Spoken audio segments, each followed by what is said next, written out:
Radio Tehran, শুরু হচ্ছে বিশ্ব সংবাদ।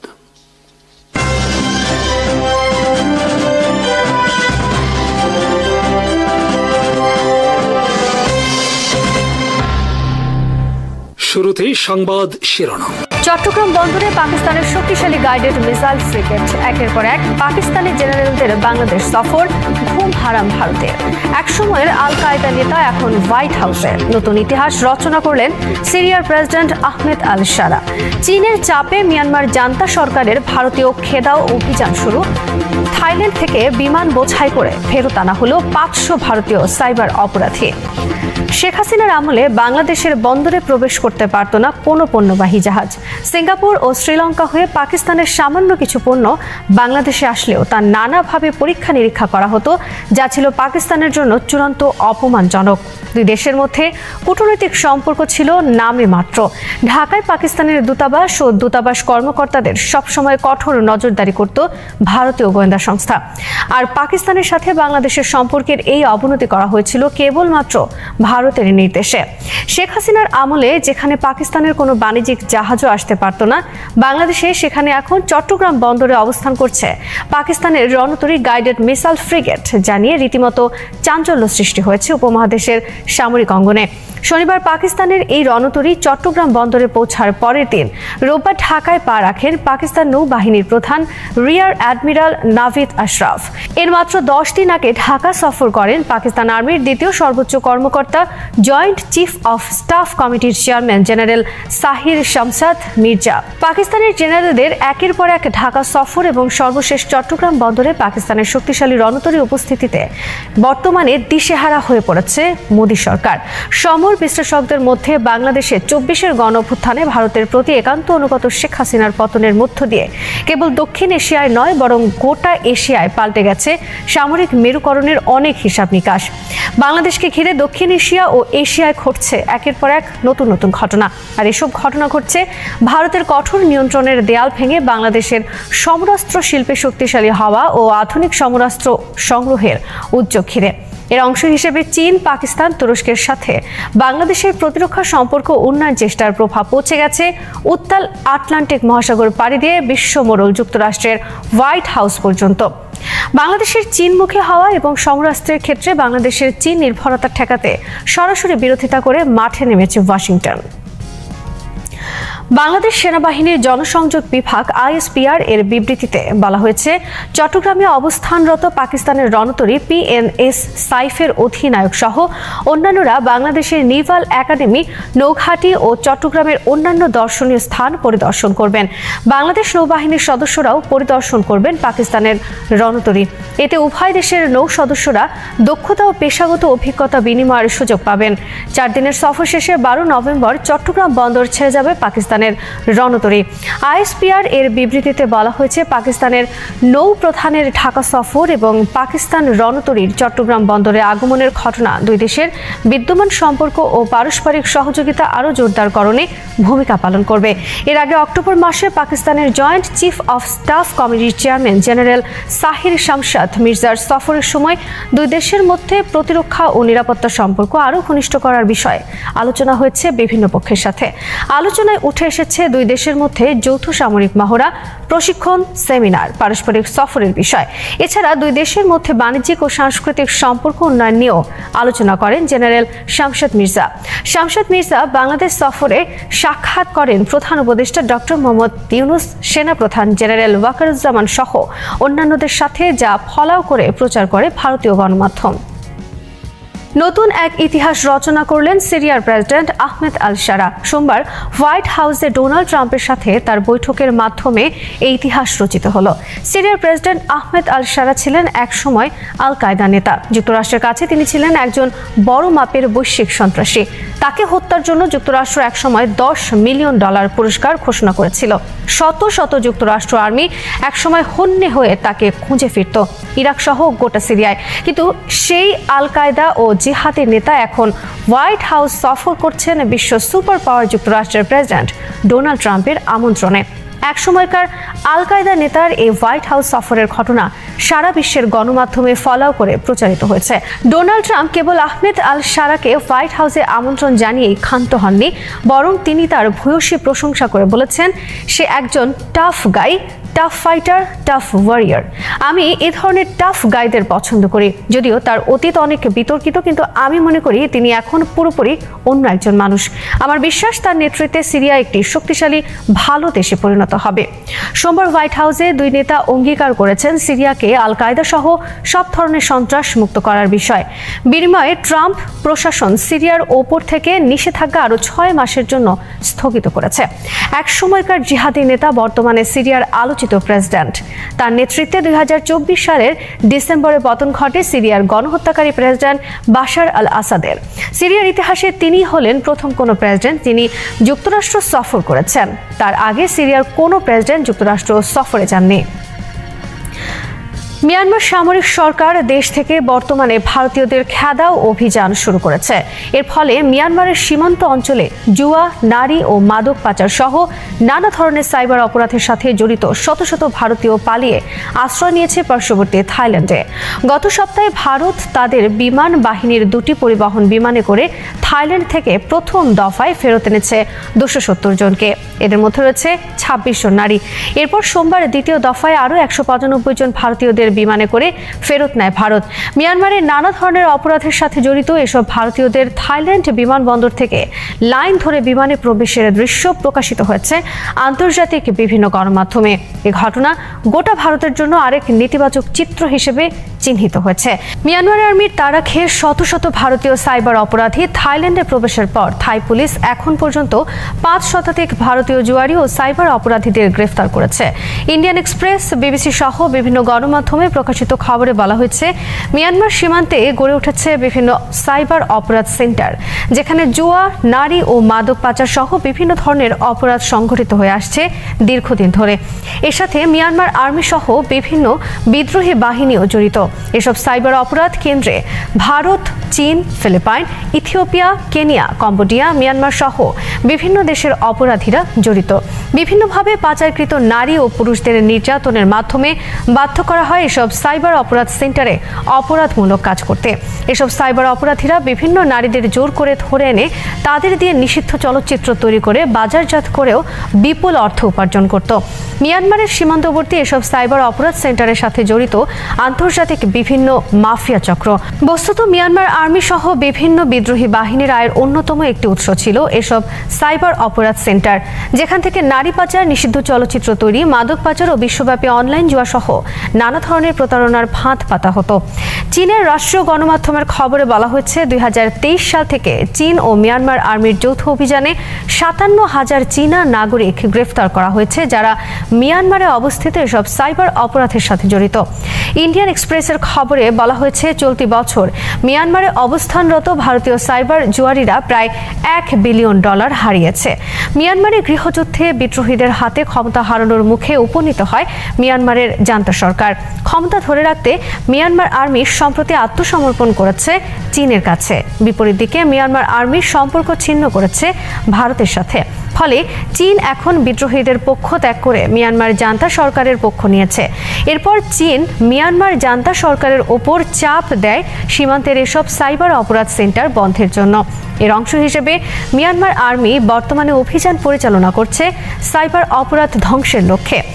1958 সাল থেকে মিয়ানমার সামরিক সরকারকে টিকিয়ে রেখেছে চীন, কিন্তু 2016 সালে মিয়ানমার গণতান্ত্রিক পথে হাঁটা শুরু করে। এ সময় নামে মাত্র ক্ষমতায় ছিলেন অং সান সুচি। সুচির সময় মিয়ানমার আর্মি চীনের প্রভাব কমানোর জন্য ভারতের দিকে ঝুঁকে পড়ে। ফলে চীন তখন সমর্থন দেয় সুচি সরকারকে। 2021 সালে মিয়ানমার আর্মি সুচিকে হটিয়ে ক্ষমতা গ্রহণের পর চীন বিদ্রোহীদের সমর্থন দেয় মিয়ানমার আর্মির বিরুদ্ধে গিয়ে।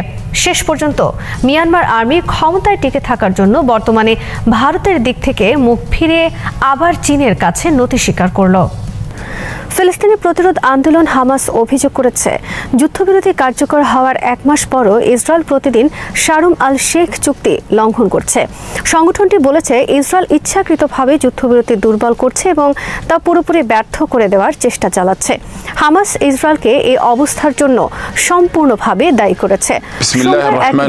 হামাস বলেছে চুক্তি কার্যকর হওয়ার পর থেকে চুক্তির প্রথম 72 ঘন্টার মধ্যেই জীবিত সব ইসরায়েলি বন্দীকে হস্তান্তর করা হয়েছে। একই সঙ্গে রেড ক্রস ও মধ্যস্থতাকারীদের সহযোগিতায় নিহতদের লাশ শনাক্তের কাজ অব্যাহত আছে। এখন পর্যন্ত 28টির মধ্যে 24টি লাশ হস্তান্তর করা সম্ভব হয়েছে এবং বাকি 4টির অবস্থানও ইসরায়েল নিয়ন্ত্রিত এলাকায় শনাক্ত করে তাদের জানানো হয়েছে।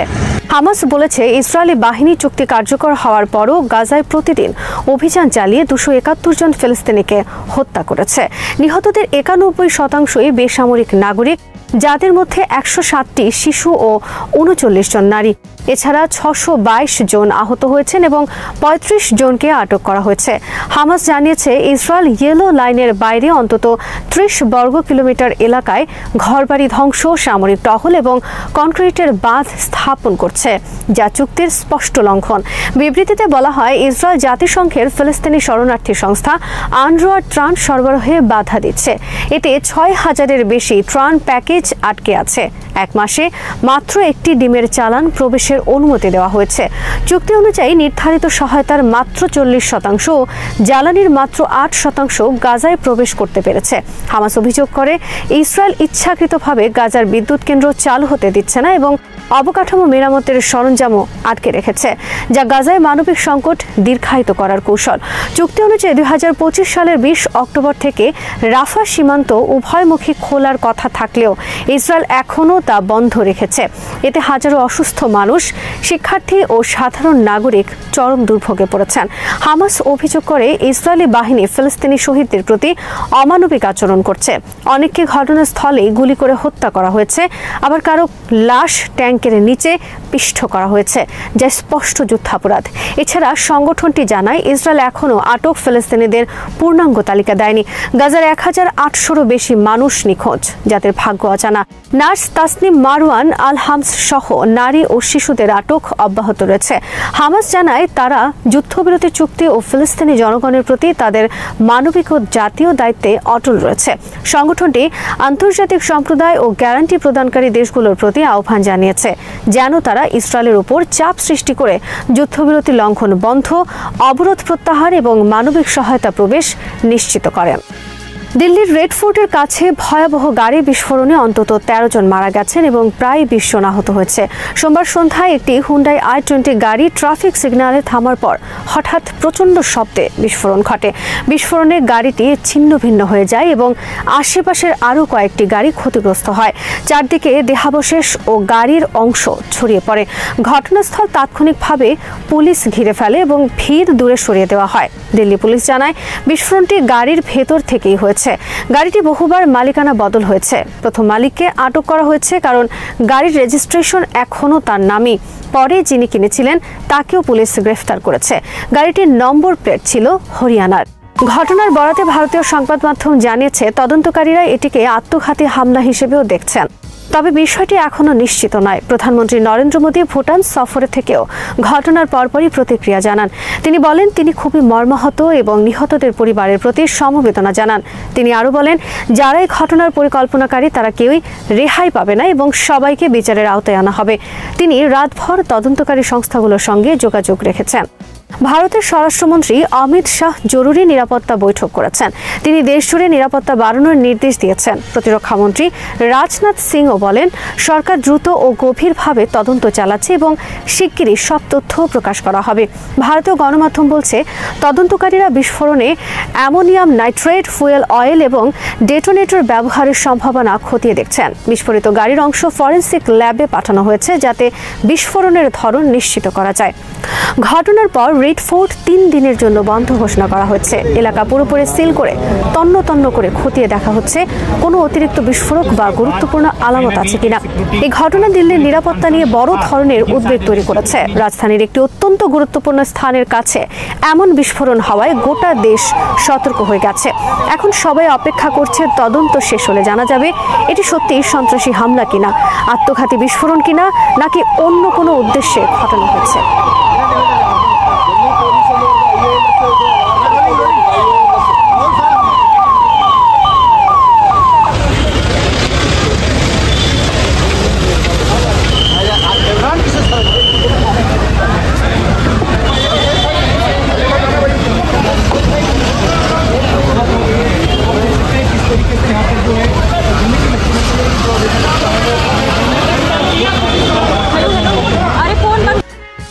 ঘরোয়া বিক্ষোভে পড়ছে ইসরায়েল। আলট্রা অর্থোডক্স ইহুদি বা হারেদি সম্প্রদায়ের নেতারা সেনাবাহিনীতে বাধ্যতামূলক যোগদান আইনের বিরুদ্ধে তাদের প্রতিবাদের অংশ হিসেবে প্রধান কয়েকটি কোম্পানিকে বয়কট করার কথা বিবেচনা করছেন।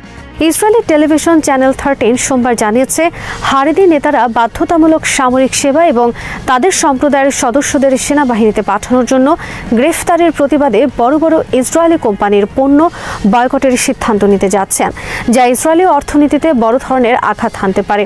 খবরে বলা হয়, শীর্ষস্থানীয় র্যাবাই ও তওরাত পরিষদের সদস্যরা এক মাসের জন্য তাদের অনুসারীদেরকে ট্রাউস, তেনুভা ও ওসেম এর মতো বড় খাদ্য ও দুগ্ধজাত পণ্যের কোম্পানির পণ্য ব্যবহার থেকে বিরত থাকার নির্দেশ দেবেন। ইহুদি আদালতের একজন কর্মকর্তা চ্যানেল 13-কে বলেছেন, হারেদি জনগোষ্ঠীর সংখ্যা প্রায় 15 লাখ।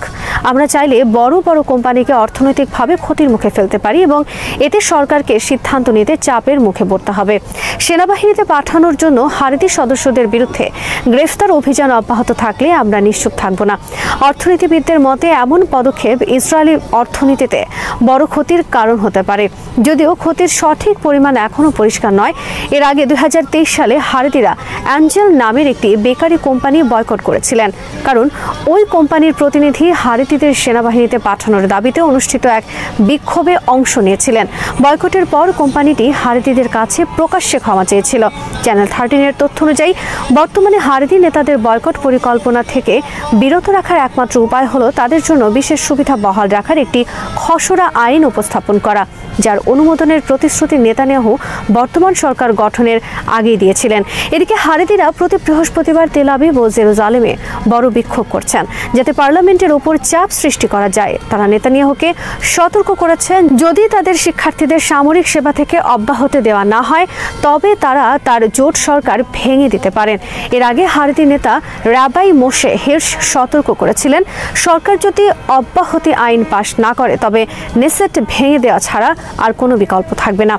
হারেদিদের বাধ্যতামূলক সামরিক সেবার আওতায় আনার ইস্যুটি এখন ইসরায়েলি রাজনীতির অন্যতম বড় সংকটে পরিণত হয়েছে। হারেদিরা দাবি করছেন, ধর্মীয় শিক্ষার্থীদের যুদ্ধ ও সেনা সেবার বাধ্যবাধকতা থেকে সম্পূর্ণ অব্যাহতি দিতে হবে। কিন্তু বহু ইসরায়েলি, বিশেষ করে বিরোধী দলগুলো বলছে, সামরিক সেবায় সবাইকে সমানভাবে অংশ নিতে হবে। এর পাশাপাশি ইসরায়েলি সেনাবাহিনীও মানব সম্পদের তীব্র ঘাটতিতে ভুগছে। শনিবার রাতে বিরোধী দলগুলোর নেতারা বৈঠকে ঘোষণা দেন, তারা সেনা সেবা থেকে হারেদিদের অব্যাহতি দেওয়ার আইন পাশ ঠেকাতে সর্বোচ্চ প্রচেষ্টা চালাবেন এবং এমন আইন পাশে বাধা দিতে ঐক্যবদ্ধভাবে কাজ করবেন। পর্যবেক্ষকদের মতে, হারেদি ইস্যুতে ইসরায়েলি সমাজ নতুন এক রাজনৈতিক ও সামাজিক সংকটের দিকে অগ্রসর হচ্ছে। ফিলিস্তিনের গাজা উপত্যকায় যুদ্ধবিরতি চুক্তির দ্বিতীয় এবং আরও জটিল ধাপ নিয়ে আলোচনার অংশ হিসেবে মার্কিন মধ্যস্থতাকারীরা ইসরায়েলের প্রধানমন্ত্রী বেঞ্জামিন নেতানিয়াহুর সঙ্গে বৈঠক করেছেন। সোমবার রয়টার্স জানিয়েছে, আলোচনায় মূলত রাফা এলাকায় টানেলের ভেতরে অবস্থানরত হামাস যোদ্ধাদের নিরাপদে চলে যাওয়ার বিষয়ে গুরুত্ব দেওয়া হয়। ইসরায়েলি সরকারের মুখপাত্র জানান, নেতানিয়াহু এবং মার্কিন দূত জ্যারেড কুশনার হামাসকে নিরস্ত্র করা, গাজা থেকে অস্ত্র অপসারণ ও হামাস যেন ওই অঞ্চলের শাসনে ভূমিকা রাখতে না পারে, এসব বিষয় নিয়ে আলোচনা করেন। বৈঠক সম্পর্কে অবগত এক সূত্রের বরাতে বলা হয়, সেখানে টানেলে থাকা হামাস যোদ্ধাদের ইস্যু এবং ট্রাম্পের পরিকল্পনায় উল্লেখিত গাজায় আন্তর্জাতিক স্থিতিশীলতা বাহিনী মোতায়েনের বিষয় নিয়ে আলোচনা হয়। মুখপাত্র আরও জানান, গাজা সংক্রান্ত ইসরায়েলের নীতিমালা নিয়ে যে কোনো সিদ্ধান্ত ট্রাম্প প্রশাসনের সঙ্গে সমন্বয় করেই নেওয়া হবে। গত সপ্তাহে মার্কিন দূত স্টিভ উইটকফ রাফায় আটকে পড়া যোদ্ধাদের নিরাপদে ফিরে যাওয়ার প্রস্তাবকে যুদ্ধবিরতি বাস্তবায়ন বাস্তবায়নের পরবর্তী ধাপের একটি গুরুত্বপূর্ণ পরীক্ষা হিসেবে উল্লেখ করেছিলেন। তবে দুই পশ্চিমা কূটনীতিক রয়টার্সকে জানান, ইসরায়েল এখনও এমন কোনো নিরাপদ পথ অনুমোদনে রাজি নয়, তা গাজার ভেতরে হোক কিংবা মিশরের দিকে। একজন হামাস কর্মকর্তা নিশ্চিত করেছেন, নিরাপদে সরে যাওয়ার বিষয়ে আলোচনা এখনও চলছে। তিনি বলেন, চুক্তি বাস্তবায়নে বাধা সৃষ্টি করতে পারে এমন কোনো পদক্ষেপ নিতে চায় না হামাস। তবে তারা যোদ্ধাদের আত্মসমর্পণের প্রস্তাব প্রত্যাখ্যান করেছেন। রোববার এক বিবৃতিতে হামাসের সামরিক শাখা আল কাসাম ব্রিগেডস জানায়, রাফায় তাদের যোদ্ধাদের সঙ্গে সংঘর্ষের জন্য ইসরায়েল সম্পূর্ণ দায়ী। সংগঠনটি জানায়, তাদের যোদ্ধারা কোনো অবস্থাতেই আত্মসমর্পণ করবেন না। বিবৃতিতে আরও বলা হয়, আল কাসাম ব্রিগেডসের অভিধানে আত্মসমর্পণ বলে কোনো শব্দ নেই। তারা দাবি করেন, রাফার যোদ্ধারা দখলদার বাহিনীর নিয়ন্ত্রিত এলাকায় আত্মরক্ষার অবস্থানে রয়েছেন। আত্মসমর্পণের জন্য তারা প্রস্তুত নন। এক ফিলিস্তিনি সূত্র রয়টার্সকে জানিয়েছেন, মধ্যস্থতাকারীরা তৎপরতা বাড়িয়েছেন, কারণ জোর করে যোদ্ধাদের সরানোর চেষ্টা পুরো যুদ্ধবিরতি প্রক্রিয়াকেই ঝুঁকির মুখে ফেলতে পারে। ইসরায়েলি চ্যানেল 15-এর বরাতে আরব সূত্র জানায়, যুদ্ধ পরবর্তী পর্যায়ে কায়রোর ভূমিকা নির্ধারণের লক্ষ্যে মিশর একটি বড় প্রতিনিধি দলকে দীর্ঘ সফরের জন্য গাজায় পাঠানোর প্রস্তুতি নিচ্ছে। দলটি ফিলিস্তিনের বিভিন্ন গোষ্ঠী ও স্থানীয় নেতাদের সঙ্গে বৈঠক করে গাজা পুনর্গঠনের কাঠামো এবং নিরাপত্তা প্রশাসনিক ব্যবস্থা প্রণয়নের কাজ করবে। ফিলিস্তিনি বন্দীদের মৃত্যুদণ্ড কার্যকরের অনুমতি দেওয়া একটি বিতর্কিত বিলের প্রথম পাঠ অনুমোদন করেছে ইসরায়েলি পার্লামেন্ট। সোমবার অনুষ্ঠিত ভোটাভুটিতে 39 জন আইন প্রণেতা বিলের পক্ষে এবং 16 জন বিপক্ষে ভোট দেন। বিলটি এখন নেসেটের জাতীয় নিরাপত্তা কমিটিতে পাঠানো হবে, যেখানে আরও দুটি পাঠের পর এটি আইনে পরিণত হতে পারে। ইসরায়েলের কট্টর ডানপন্থী মন্ত্রী ইতামার বেন গাভির এক বিবৃতিতে বলেন, মৃত্যুদণ্ড সংক্রান্ত এই আইন আমাদের নিরাপত্তার জন্য অত্যন্ত গুরুত্বপূর্ণ। এই আইনে বলা হয়েছে, ইসরায়েলের নাগরিক হত্যার দায়ে দোষী সাব্যস্ত কোনো ফিলিস্তিনিকে মৃত্যুদণ্ড দেওয়া যাবে। তবে একই ধরনের অপরাধে কোনো ইসরায়েলি নাগরিক যদি ফিলিস্তিনিকে হত্যা করে, তার ক্ষেত্রে এই আইন প্রযোজ্য হবে না। এই বিলটি প্রথম উত্থাপন করা হয় 2023 সালের অক্টোবর মাসে, গাজায় ইসরায়েলের যুদ্ধ শুরুর আগেই, যা সম্প্রতি আবারও সংসদে পুনরায় উত্থাপিত হয়। একই দিনে নেসেট আরেকটি বিতর্কিত বিলের প্রথম পাঠও অনুমোদন করেছে, যেটি আল জাজিরা আইন নামে পরিচিত। এই আইনে ইসরায়েলি সরকারকে আদালতের আদেশ ছাড়াই বিদেশি গণমাধ্যম বন্ধ করে দেওয়ার ব্যাপক ক্ষমতা দেওয়া হয়েছে। হারেটস পত্রিকার তথ্য অনুযায়ী এই বিলের পক্ষে 50 জন এবং বিপক্ষে 41 জন ভোট দেন। ইসরায়েল এরই মধ্যে আল জাজিরার অফিস বন্ধের নির্দেশ দিয়েছে এবং গাজা ও দখলকৃত পশ্চিম তীরে তাদের সেনারা শত শত সাংবাদিককে হত্যা করেছে, যাতে দখলদার বাহিনীর অপরাধগুলো আন্তর্জাতিক গণমাধ্যমে প্রকাশ না পায়। গত সপ্তাহে ফিলিস্তিনের পররাষ্ট্র মন্ত্রণালয় এই মৃত্যুদণ্ড বিলকে যুদ্ধাপরাধ হিসেবে অভিহিত করে বলেছে, এটি ইসরায়েলের ক্রমবর্ধমান চরমপন্থা ও অপরাধ প্রবণতার প্রতিফলন। বিবৃতিতে বলা হয়, ইসরায়েলের বিচার ব্যবস্থা ও নেসেট আসলে ফিলিস্তিনিদের বিরুদ্ধে অপরাধকে বৈধতা দেওয়ার হাতিয়ার হিসেবে কাজ করছে। হামাস এবং ইসলামিক জিহাদ উভয় সংগঠনই এই বিলের তীব্র নিন্দা জানিয়েছে। হামাস বলেছে, এই আইন ইসরায়েলের নিকৃষ্ট ও ফ্যাসিবাদী চরিত্রের বহিঃপ্রকাশ। ইসলামিক জিহাদ বলছে, বিলটি হাজার হাজার ফিলিস্তিনির জীবন ঝুঁকির মুখে ফেলবে এবং নির্বিচারে মৃত্যুদণ্ডের পথ খুলে দেবে। তুর্কির বিচার বিভাগীয় ইতিহাসে এক অভূতপূর্ব পদক্ষেপ হিসেবে Istanbul chief public prosecutor's office Israeli প্রধানমন্ত্রী বেঞ্জামিন নেতানিয়াহু সহ 37 জন শীর্ষ ইসরায়েলি রাজনৈতিক ও সামরিক কর্মকর্তার বিরুদ্ধে গণহত্যা ও মানবতা বিরোধী অপরাধের অভিযোগে গ্রেফতারি পরোয়ানা জারি করেছে, যা শুধু গাজা যুদ্ধের নৃশংসতাকে আন্তর্জাতিক আইনের কাঠামোয় নতুন আলোচনার জন্ম দিয়েছে তাই নয়, বরং মধ্যপ্রাচ্যের ভূ রাজনৈতিক বাস্তবতায় তুর্কির অবস্থানকে সম্পূর্ণ নতুন উচ্চতায় নিয়ে গেছে। গাজায় ইসরায়েলি হামলার সময় শিশু, নারী, বয়স্ক কাউকেই রেহাই দেওয়া হয়নি। আন্তর্জাতিক সংবাদ মাধ্যম, মানবাধিকার সংস্থা এবং জাতিসংঘের বিবৃতি বারবার পরিষ্কারভাবে দেখিয়েছে, গাজা অবরোধ, হাসপাতাল লক্ষ্য করে হামলা, খাদ্য ও ঔষধ আটকানো, শিশুদের হত্যা, এসব আচরণ আন্তর্জাতিক আইনের দৃষ্টিতে গণহত্যার চেষ্টার সঙ্গে সামঞ্জস্যপূর্ণ। সুতরাং তুর্কির আদালত যখন তদন্ত শেষে বলল যে ইসরায়েল সিস্টেমেটিক গণহত্যা চালিয়েছে, তখন সেই বক্তব্য শুধু রাজনৈতিক প্রতিক্রিয়া নয়, এটি আইনি প্রমাণ ভিত্তিক অবস্থান।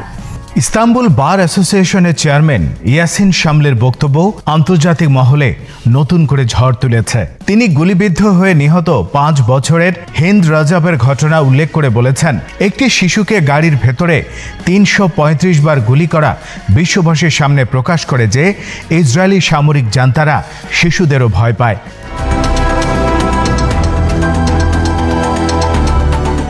বড় কথা, এসব ঘটনা কেবল আবেগকে নাড়া দেয় না, বরং আন্তর্জাতিক মানবাধিকার আইনে জেনোসাইডাল ইন্টেন্ট বা গণহত্যার উদ্দেশ্য প্রমাণ করতে অত্যন্ত গুরুত্বপূর্ণ। পাশাপাশি তুর্কি প্যালেস্টাইন ফ্রেন্ডশিপ হাসপাতালে বোমা হামলা, আন্তর্জাতিক স্বেচ্ছাসেবক ও মানবিক কর্মীদের উপর আক্রমণ, গ্লোবাল সমুদ ফ্লোটিলা ইস্যু এসবই মামলার নথিতে যুক্ত হয়েছে। আরও গুরুত্বপূর্ণ হল তুর্কি দণ্ডবিধির ৭৬ ও ৭৭ ধারায় গণহত্যা ও মানবতা বিরোধী অপরাধের কোনো মেয়াদ উত্তীর্ণতা নেই। অর্থাৎ অপরাধীরা আজ কোথায় আছে, কোন দেশে নির্বিঘ্নে দিন কাটাচ্ছে তা বিচারিক প্রক্রিয়ার জন্য কোনো বাধা নয়।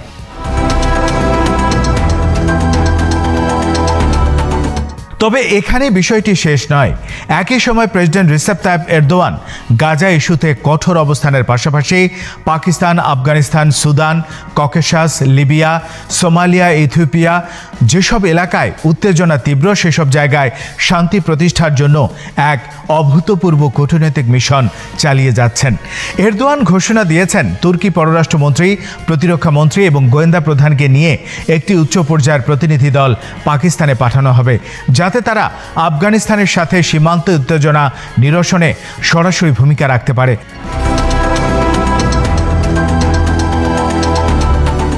পাকিস্তান আফগানিস্তান সীমান্তে সন্ত্রাসী হামলা, পাল্টা হামলা, সীমান্ত গোলাগুলি দুই দেশের মধ্যে দীর্ঘদিন ধরে উত্তেজনা বাড়িয়ে তুলেছে।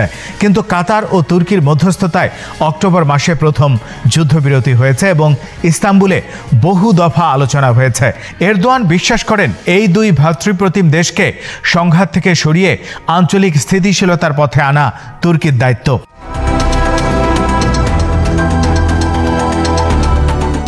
একইভাবে সুদানে ২০২৩ সাল থেকে চলছে ভয়াবহ গৃহযুদ্ধ। লাখো মানুষ বাস্তুচ্যুত, হাজার হাজার নিহত, শিশুরা দুর্ভিক্ষে আক্রান্ত।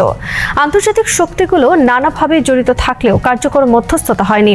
এই পরিস্থিতিতে এরদোয়ান বলেছেন, সুদানের প্রতিটি রক্তপাত তুর্কিয়ার বিবেককে আঘাত করে এবং তুর্কিয়া কখনো দর্শক হয়ে থাকবে না। আফ্রিকার উপকূল, লোহিত সাগর করিডোর, কৌশলগত বাণিজ্য পথ এসব কিছু তুর্কিয়ার জন্য গুরুত্বপূর্ণ। তবে এরদোয়ান এটিকে মানবিক সংকট হিসেবেও দেখছেন। সুদানের সাধারণ মানুষ তুর্কিয়ার উপর আস্থা রাখে, কারণ তুর্কিয়ার আফ্রিকা নীতি, ইতিহাস, বাণিজ্য ও উন্নয়ন সবকিছুর দীর্ঘ ইতিহাস রয়েছে তুরস্কের সাথে।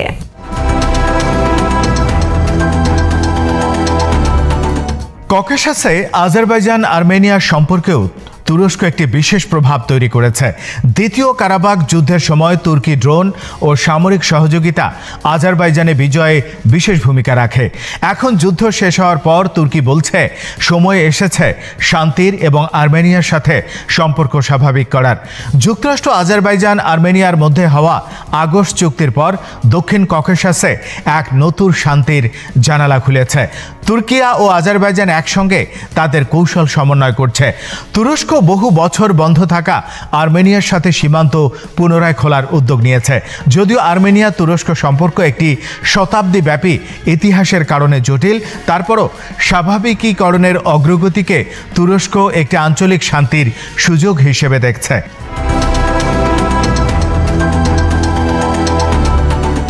এরই সমান্তরালে তুরস্ক মধ্যপ্রাচ্যের অন্যতম জটিল ইস্যু গাজা যুদ্ধ নিয়ে এক সক্রিয় ভূমিকা পালন করেছে। কাতার ও মিশরের পাশাপাশি তুরস্ক হামাস ইসরায়েলে যুদ্ধবিরতিতে মধ্যস্থতাকারী হিসেবে কাজ করছে। এরদোয়ান অভিযোগ করেছেন, ইসরায়েল প্রতিশ্রুত ৬০০ ট্রাক খাদ্য ওষুধ ঢুকতে দিচ্ছে না। তুর্কি জাহাজ গুডনেস শিপের আল আরিশ বন্দরে পৌঁছালেও ইসরায়েলি বাধায় সাহায্য আটকে গেছে। এটি শুধু মানবিক অবরোধ নয়, বরং এটি রাজনৈতিক চাপ প্রয়োগের একটি রূপ। তুরস্ক এই বিষয়টি আন্তর্জাতিক মহলে তুলে ধরছে। গাজায় তুরস্কের ধারাবাহিক মানবিক সহায়তা পাঠানো এবং অবরোধের বিরুদ্ধে কণ্ঠ তোলার ফলে আঙ্কারা মুসলিম বিশ্বে একটি নৈতিক অবস্থানে পৌঁছে গেছে, যা অনেক আরব দেশ প্রকাশ্যে নিতে সাহস করে না।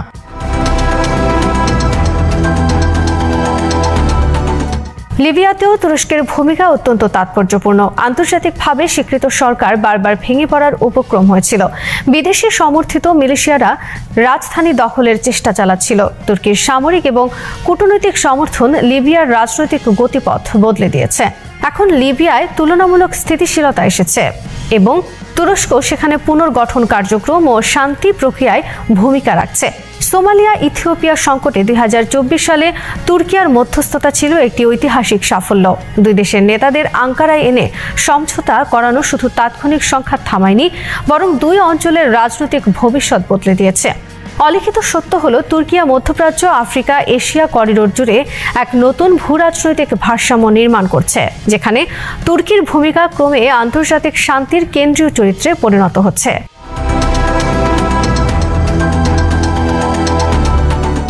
এদিকে সামরিক কৌশলের দিক থেকেও তুরস্ক নিজস্ব অবস্থান শক্ত করছে।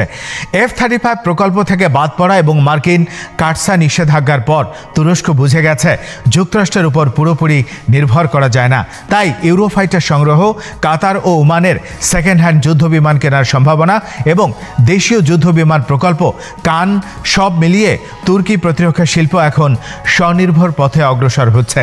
এরদোয়ান জানিয়েছেন, ট্রাম্প প্রশাসনের সাথে আলাপের পর F-35 বিষয়ে সম্ভাব্য ইতিবাচক সিগন্যাল পাওয়া গেছে। তবে তুরস্ক এখন আর একক উৎসের উপর নির্ভর করতে চায় না।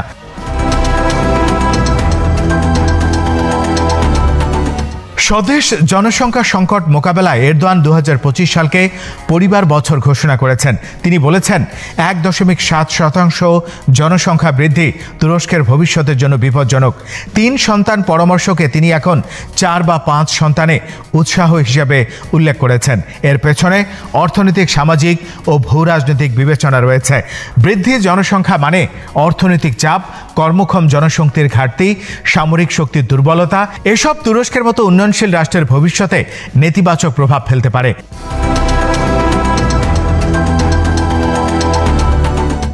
এসবের সমন্বয়ে স্পষ্ট হয়ে যায় তুরস্কের বর্তমান রাজনীতি 3টি স্তম্ভের উপর দাঁড়িয়ে আছে: ন্যায় বিচার ভিত্তিক মানবাধিকার অবস্থান, আঞ্চলিক বৈশ্বিক মধ্যস্থতা ভিত্তিক শান্তি কূটনীতি এবং কৌশলগত প্রতিরক্ষা স্বনির্ভরতা।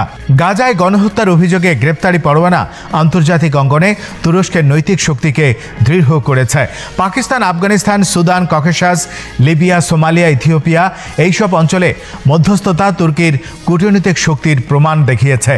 আর ইউরোফাইটার F-35 প্রশ্নে বিকল্প প্রস্তুতি তুরস্ককে দীর্ঘমেয়াদে সামরিকভাবে শক্তিশালী করবে। সার্বিকভাবে বলা যায়, তুরস্ক এখন শুধু আঞ্চলিক শক্তি নয়, বরং একাধিক মহাদেশে কার্যকর ক্ষমতা প্রয়োগকারী রাজনৈতিক ও নৈতিক শক্তি, যার প্রভাবে ভবিষ্যৎ ভূরাজনীতি নতুনভাবে রচিত হবে। শ্রোতা বন্ধুরা, বিশ্ব সংবাদে এই ছিল আমাদের সর্বশেষ আয়োজন। সঙ্গে থাকার জন্য আপনাদের সবাইকে অসংখ্য ধন্যবাদ।